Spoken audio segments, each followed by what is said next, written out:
KHA SIANGTHO NGAI kabang nin ngele mang bito.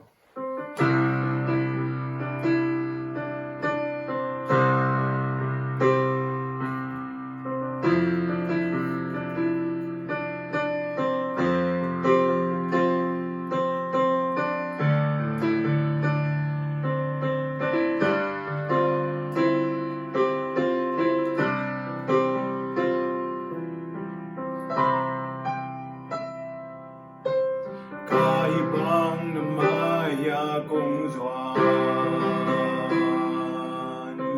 kalusim kepeo kong sunkya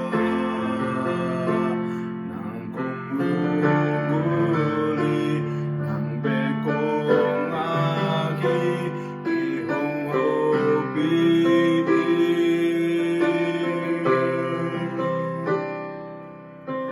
mito kong Telo hangin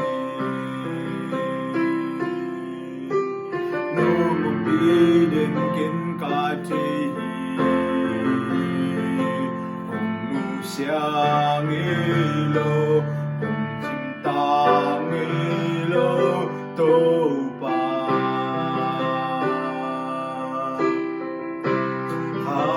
SIANGTHO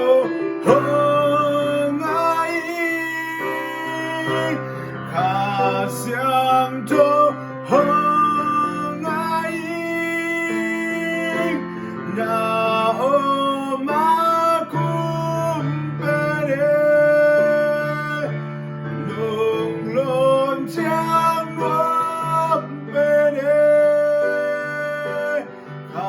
SIANGTHO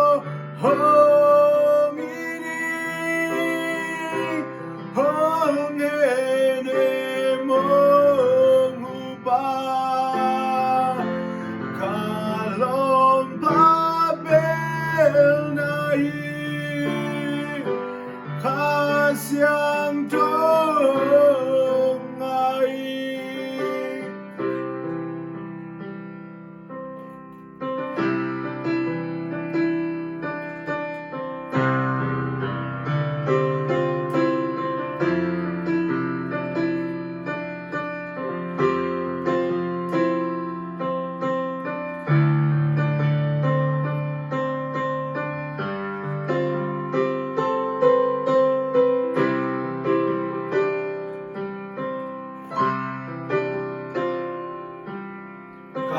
Ibang na maya kong doan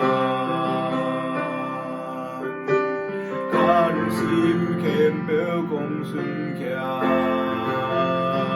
nang kong luguli nang bekong aki kehong hobi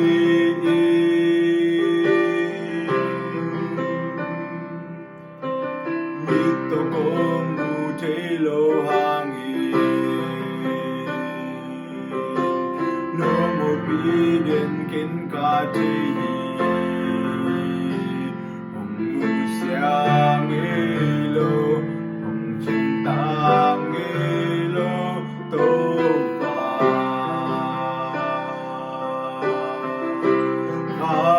SIANGTHO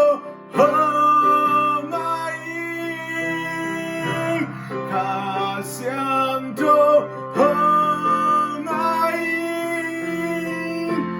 na makumpere nung lonjang wampere SIANGTHO